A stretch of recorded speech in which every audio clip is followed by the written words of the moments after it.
Hello नमस्कार, जय हिंद दोस्तों। स्वागत है आप सभी का अपने YouTube channel latest job alert पे। तो दोस्तों आज की वीडियो में अपने बात करने वाले हैं आईटीबीपी 2022 की जो एचसीएम की जो वैकेंसी आई है उसके बारे में। ठीक है, इससे पहले मैंने एक वीडियो आपके लिए बना रखी है जिसके अंदर मैंने बताया था कि इसमें टोटल कितनी पोस्ट रहने वाली है, कौन सी कैटेगरी की कितनी पोस्ट है, और थोड़ा सा दोस्तों सिलेक्शन प्रोसेस भी बताया था। उसमें कुछ करेक्शंस थे, कुछ क्या दोस्तों काफी करेक्शंस थे जो मैंने आपको कोई और वैकेंसी से रिलेटेड उसमें बता दिया था। ठीक है, जिसको मैं आज रिसोल्व कर दूंगा। और साथ में दोस्तों जो इसका पिछली वैकेंसी में जिस तरीके से इसका फिजिकल हुआ था और क्या क्या इसके अंदर मतलब हाइट रखी गई थी, वेट क्या रखा गया था, सब कुछ जो भी आपका मतलब कि पिछली भर्ती में जैसा भी हुआ था वो मैं आपको इस भर्ती में पूरा बताने वाला हूं कि इसमें ऐसा हो सकता है। ठीक है, क्योंकि अभी तक दोस्तों इसका फुल नोटिफिकेशन रिलीज नहीं किया गया है, लेकिन फिर भी इसी के तरीके से इसके होने के पूरे चांस है। जैसा पिछली भर्ती में हुआ था उस तरीके से मैं आपको बता देता हूं। ठीक है, तो देखो अपने ज्यादा तो देखो समय खराब नहीं करेंगे और अपने सीधा इसके ऊपर चलते हैं। इससे पहले मैं आपको बता देता हूं कि आपने अगर अभी तक हमारा टेलीग्राम चैनल ज्वाइन नहीं किया तो उसको जरूर ज्वाइन कर लीजिए। ठीक है, उसका लिंक मैंने डिस्क्रिप्शन में प्रोवाइड करवाया हुआ है। ठीक है, अब देखो उसमें चलते हैं अपने। तो आईटीबीपी एचसीएम की 2022 की दोस्तों वैकेंसी है, हेड कांस्टेबल मिनिस्ट्रियल के क्लरिकल दोस्तों जॉब रहने वाली है आपकी ये, और टाइपिंग इसमें रिलेटेड आपको सारी बात मैं बता दूंगा। ठीक है, अब देखो दोस्तों सबसे पहले आपका जो फेस होगा इसके अंदर सिलेक्शन प्रोसेस की बात करते हैं डायरेक्ट अपने।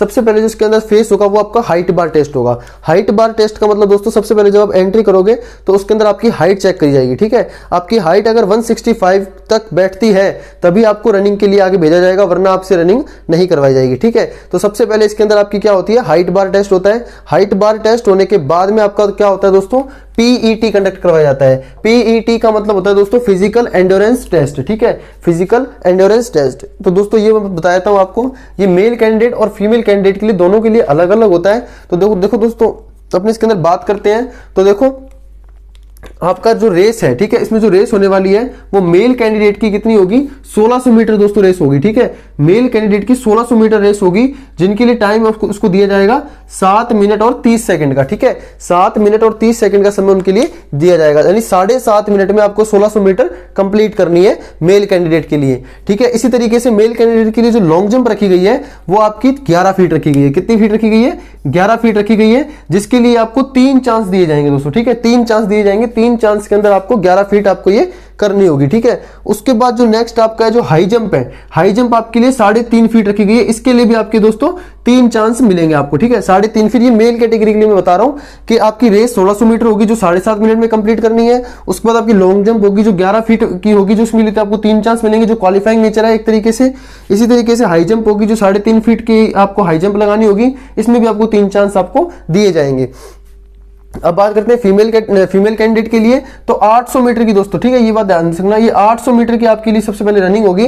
ठीक है, 800 मीटर की इसके अंदर सबसे पहले रनिंग होगी आपकी, जिसके लिए आपको जो टाइम दिया जाएगा वो टाइम आपको दिया जाएगा 4 मिनट और 45 सेकंड का। ठीक है, 800 मीटर की जो रनिंग होगी उसके लिए आपको टाइम कितना दिया जाएगा, 4 मिनट 45 सेकंड का। ठीक है, अब आप उसको ध्यान से देखो, 9 फीट की इसके लिए आपके लिए लॉन्ग जंप होगी, जो जिसके लिए आपको 3 चांस दिए जाएंगे। और इसी तरीके से जो आपकी हाई जंप होगी उसमें भी आपको 3 फीट की आपको मतलब कि हाई जंप लगानी होगी, उसके लिए भी आपको 3 चांस दिए जाएंगे। ठीक है, ये इसका मतलब कि सबसे पहले आपका पीईटी कंडक्ट करवाया जाएगा। ठीक है, अब पीईटी कंडक्ट होने के बाद दोस्तों अपने चलते हैं आगे। ठीक है, जैसे आपका पीईटी कंडक्ट हो जाएगा, यानी पीईटी आपका जब कवर अप हो जाएगा, पीईटी के बाद में अपने चलते हैं इसमें आगे कि आपका पीएसटी कंडक्ट करवाया जाएगा। क्या करवाया जाएगा, सेकंड नंबर पे आपका पीएसटी कंडक्ट करवाया जाएगा। ठीक है, सेकंड नंबर पे आपका क्या कंडक्ट करवाया जाएगा, पीएसटी। देखो हाइट बार टेस्ट होने के बाद में आपका पीईटी होगा, पीईटी के बाद में आपका पीएसटी कंडक्ट करवाया जाएगा। ठीक है, पीएसटी यानी फिजिकल स्टैंडर्ड टेस्ट। ठीक है, physical standard test, PST conduct करवाया जाएगा। पीएसटी के अंदर आपकी देखो दोस्तों सबसे पहले हाइट देखी जाएगी। ठीक है, एक बार दोबारा से चेक होगी दोस्तों हाइट। ठीक है, हाइट होगी, वेट होगा और चेस्ट होगा दोस्तों। ठीक है, हाइट होगी, वेट होगा और चेस्ट होगी। ठीक है, मेल कैंडिडेट के लिए जो हाइट रखी गई है वो कितनी रखी गई है दोस्तों, 165 सेंटीमीटर। ठीक है, मेल कैंडिडेट के लिए जो हाइट रखी गई है वो कितनी रखी गई है दोस्तों, 165 सेंटीमीटर। ठीक है, इसी तरीके से जो फीमेल कैंडिडेट है उसके लिए जो हाइट रखी गई है वो कितनी रखी गई है आपकी, 150 सेंटीमीटर। ठीक है, 150 सेंटीमीटर आपकी फीमेल कैंडिडेट के लिए हाइट रखी गई है। इसी तरीके से आप बात करें वेट की, तो वेट भी आपके हाइट के अकॉर्डिंग यहाँ पे मेजर करता है, ठीक है। हाइट के अकॉर्डिंग आपका वेट यहाँ पे मेजर करता है। जैसे अगर आपकी 167 हाइट है तो उसके अकॉर्डिंग आपका वेट अलग होगा, ठीक है। ये एक मापदंड है, पूरा चार्ट है, ठीक है। इसको मैं कभी आपको अलग से समझा दूंगा, ठीक है। और इसी तरीके से मेल का भी हाइट के अकॉर्डिंग ही आपका वेट मतलब यहाँ पे वेरी करता है, ठीक है। हाइट के अकॉर्डिंग यहाँ पे आपका वेट भी वेरी करता है। जितनी ज्यादा आपकी हाइट होगी वेट भी उसके अकॉर्डिंग आपका होना चाहिए, ना आप उसके अंदर अंडर वेट हो सकते, ना आप ओवर वेट हो सकते, ठीक है। अब बात करते हैं चेस्ट की, तो चेस्ट के लिए आपको पता ही होगा, मेल के लिए, फीमेल के लिए तो कोई चेस्ट इसके लिए होती नहीं रिक्वायरमेंट। तो इसमें आपकी जो मेल कैटेगरी है उसके लिए जो चेस्ट रखी गई है वो 77 सेंटीमीटर, ठीक है। 77 सेंटीमीटर टू 82 सेंटीमीटर, ठीक है। यानी आपको इसके अंदर 5 का फुलाव यानी 5 सेंटीमीटर का एक्सपेंशन मांगा है, और 77 से लेकर 82 सेंटीमीटर इसके अंदर आपकी चेस्ट होनी चाहिए। अब बात करते हैं इसके अंदर रिलैक्सेशन की, तो दोस्तों हाइट के अंदर आपको जो रिलैक्सेशन दिया जाएगा, ठीक है, इसके अंदर मैं आपको बता देता हूं यहीं पे ही, अगर जो हाइट के अंदर जो रिलैक्सेशन दिया जाएगा वो 162.5, ठीक है। यानी इतना आपको रिलैक्सेशन मिलेगा। वो भी किसको मिलेगा? वो मिलेगा आपका जो आपके नॉर्थ ईस्ट की साइड के जो लोग होते हैं, नॉर्थ ईस्ट वाले, और जो एसटी कैंडिडेट होते हैं, ठीक है। एसटी कैंडिडेट के लिए भी आपको हाइट की छूट मिल जाएगी। यानी अब अगर आप एसटी कार्ड से आते हो, शेड्यूल ट्राइब से आते हो, तो आपको इसके अंदर हाइट की छूट भी मिल जाएगी और आपको चेस्ट की छूट भी मिल जाएगी। चेस्ट की छूट के लिए आपको कितना मिलेगा? चेस्ट में जो रिलैक्सेशन मिलेगा वो आपको मिलेगा लगभग 76 सेंटीमीटर टू 81 सेंटीमीटर, यानी 1 सेंटीमीटर की यहाँ पे आपको छूट मिल जाएगी, ठीक है। तो शेड्यूल ट्राइब के लिए भी आपको मैंने बता दिया चेस्ट, वेट और हाइट क्या क्या रहने वाला है, ठीक है। अब अपनी बात करते हैं इसके अंदर आगे। देखो फीमेल के लिए आपकी कोई भी इसके अंदर छूट नहीं है, तो आपका मतलब 150 सेंटीमीटर ही आपका ये होनी चाहिए, ठीक है। तो अब अपने इसके अंदर आगे चलते हैं। देखो आप अपने इसके अंदर पीएसटी कंडक्ट हो जाएगा जो आपका, फिर देखते हैं क्या होता है, ठीक है। पूरा आपने बताएंगे अच्छे तरीके से। आप अंत तक इस वीडियो में जरूर बने रहिए दोस्तों, ठीक है। और इस वीडियो को शेयर कर दीजिए अगर आपको वीडियो पसंद आ रही है तो, ठीक है। अब देखो दोस्तों, अगर आपका पीईटी कंडक्ट हो जाता है, पीएसटी कंडक्ट हो जाता है, उसके बाद आपको क्या है, रिटन एग्जामिनेशन होता है, ठीक है। उसके बाद जो आपका थर्ड फेज होता है वो होता है दोस्तों रिटन एग्जामिनेशन, रिटन एग्जाम, ठीक है। अब रिटन एग्जाम के अंदर क्या क्या पोस्ट आते हैं, ठीक है, क्या क्या इसके अंदर सिलेबस आता है वो मैं आपको बता देता हूं, ठीक है। देखो सबसे पहले इसके अंदर 4 पार्ट आते हैं, ठीक है। इसके अंदर कितने पार्ट आते हैं? 4 पार्ट आते हैं, ठीक है। 100 नंबर का आपका पेपर होता है। कितने नंबर के? 100 क्वेश्चंस आते हैं आपके, ठीक है। और मार्क्स भी कितने होते हैं इसके अंदर? मार्क्स भी इसके अंदर 100 होते हैं, ठीक है। यानी एक क्वेश्चन का आपका 1 मार्क्स होता है, ठीक है। दूसरा, इसके अंदर नेगेटिव मार्किंग नहीं होती, ठीक है। नेगेटिव मार्किंग इसके अंदर नहीं होती, ठीक है। नेगेटिव मार्किंग इसके अंदर नहीं होती। उसके बाद आप देखते हैं पार्ट वाइज के अंदर डिवाइड कैसे करेंगे। तो देखो सबसे पहले इसके अंदर मैथ, ठीक है।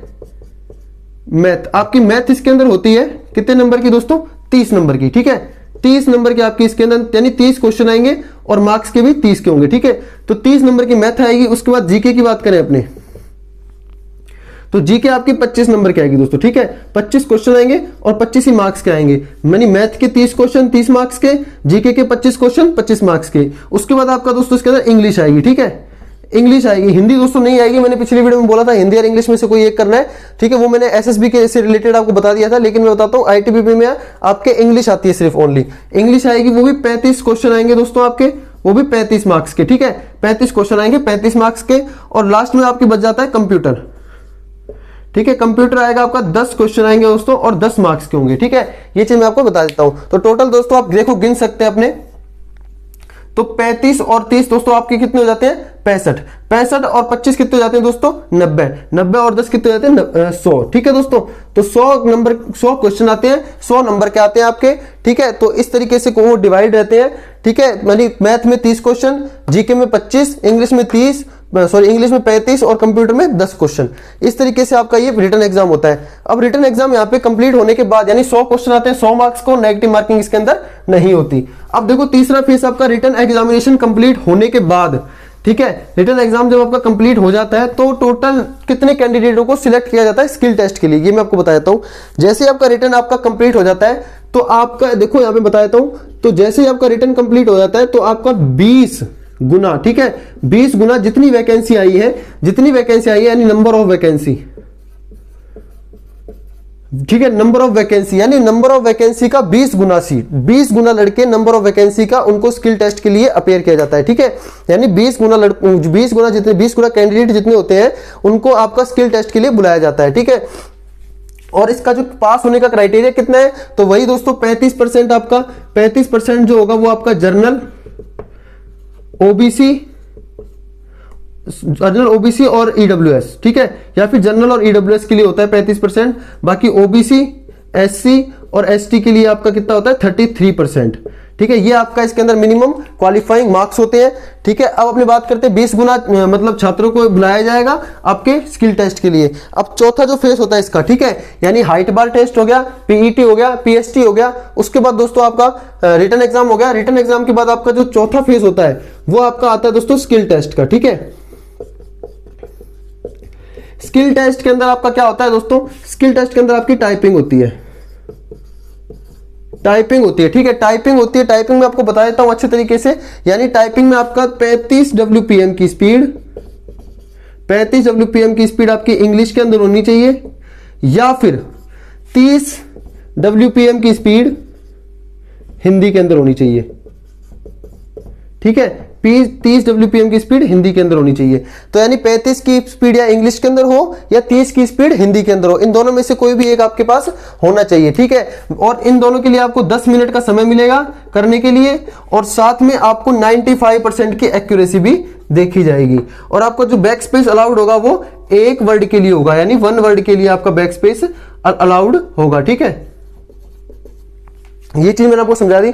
अब इसमें क्या समझाने वाला है स्किल टेस्ट में, स्किल टेस्ट में समझाने वाला ये है कि कौन से फॉन्ट पर आपका होगा। तो इंग्लिश में तो आपका रोमन फॉन्ट जो होता है, जो नॉर्मल फॉन्ट जो सभी को पता होता है, नॉर्मल फॉन्ट होता है, रोमन फॉन्ट पे होगा, और हिंदी में आपका मंगल फॉन्ट होगा दोस्तों। ठीक है, मंगल फॉन्ट होगा, कुर्तीदेव फॉन्ट नहीं होगा इसके अंदर, आपका इसके अंदर मंगल फॉन्ट होगा, और मंगल फॉन्ट के अंदर भी आपका रेमेंगटन गेल होगा और इंस्क्रिप्ट होगा। ठीक है, यूनिकोड जो लैंग्वेज होती है आपका मंगल फॉन्ट पे आपका कौन कौन सा होगा, रेमेंगटन गेल और ये आपका रेमेंगटन गेल होगा और इंस्क्रिप्ट होगा। ठीक है, ये चीज आपका ये लेआउट इसके अंदर आपका पूछा जाएगा।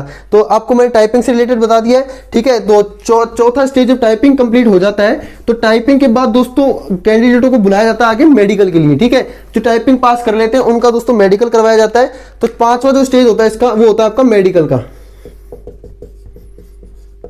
जो पांचवा स्टेज होता है वो आपका मेडिकल का होता है, यानी आपका डीएमई होता है दोस्तों। ठीक है, डिटेल मेडिकल एग्जामिनेशन होता है, डीएमई होता है आपका डिटेल मेडिकल एग्जामिनेशन। वहीं पर भी आपके डॉक्यूमेंट चेक भी हो जाते हैं, डॉक्यूमेंट वेरिफिकेशन भी हो जाता है।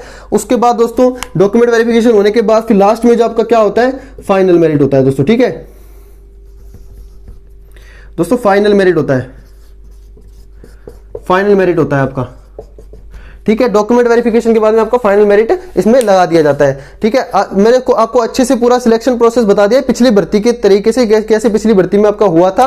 ठीक है, और इस भर्ती में भी चांसेस है इसी तरीके से होगा। बाकी फुल नोटिफिकेशन जैसे इसका रिलीज होगा वो मैं आपको बता दूंगा। 8 जून से इसके फॉर्म आपके स्टार्ट हो रहे हैं और लगभग 7 जुलाई तक इसके फॉर्म आपके चलने वाले हैं। लेकिन आपको लास्ट डेट का वेट नहीं करना है, जैसे ही आपके फॉर्म स्टार्ट हो जाए आपको फॉर्म भर देना है, क्योंकि बाद में साइट बिजी हो जाती है। ठीक है, बहुत अच्छी वैकेंसी है, टोटल 158 है, जो डायरेक्ट एंट्री के थ्रू आपको ऑल इंडिया में आप अप्लाई कर सकते हो।